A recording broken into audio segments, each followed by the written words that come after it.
تو یہ کہہ دینا کہ اللہ نے بس احکامات نازل کیے، حکم دیا، کسی چیز کا طریقہ نہیں بتایا، یہ اللہ پر بہت بڑا بہتان ہے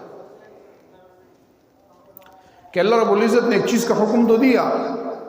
لیکن اس کا طریقہ نہیں بتایا، یہ اللہ کے اوپر بہت بڑا بہتان ہے۔ اب اللہ رب العزت نے بہت سی چیزوں کا حکم دیا اپنے الفاظ کے ذریعے، قرآن اور کلام اللہ کے ذریعے بہت سی چیزوں کا اللہ نے حکم دیا، ان کو کس طرح کرنا ہے، ان کا طریقہ کیا ہے، اس کا انداز کیا ہے، اس کے لیے اللہ رب العزت نے حضور صلی اللہ علیہ وسلم کو مبعوث فرمایا۔ تو اللہ رب العزت نے حضور صلی اللہ علیہ وسلم کو نازل فرما کر اور پھر آپ صلی اللہ علیہ وسلم کے متعلق اطاعت کا حکم دے کر، اتباع کا حکم دے کر، آپ صلی اللہ علیہ وسلم کے اخلاق کی تعریف کر کے، آپ صلی اللہ تعالیٰ علیہ وسلم کی زندگی کی قسم کھا کے، اللہ نے قرآن میں قسم کھائی لعمرک، اس پیغمبر کی زندگی کی قسم،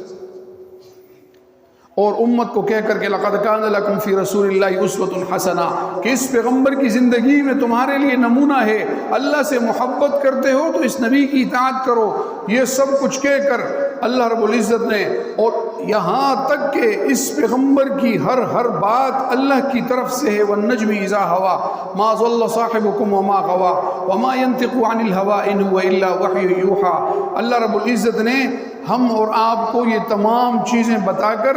مسئلہ حل کر دیا کہ اب اگر تم اللہ کی اطاعت چاہتے ہو تو پھر اس رسول کی اطاعت کرو، تم اگر زمین پر چلنے کا طریقہ سیکھنا چاہتے ہو تو اس نبی کے طریقے کو دیکھو، تم کھانے پینے کا طریقہ معلوم کرنا چاہتے ہو کہ اللہ کو کس طرح کھانا پسند ہے اور کس طرح ناپسند ہے تو اس نبی کو دیکھو، تم رات گزارنے کا طریقہ معلوم کرنا چاہتے ہو کہ رات گزارنے کا اسلامی طریقہ کیا ہے، اللہ کا حکم کیا ہے تو اس نبی کو دیکھو، کیونکہ یہ نبی وہ ہے کہ جس کی اتباع کا اللہ حکم دیتا ہے۔ تم اگر زندگی کے معاملات کے اندر تمہارا آپس میں کوئی جھگڑا آ جائے اور تم اس جھگڑے کو حل کرنا چاہتے ہو تو اس نبی کے حکم کو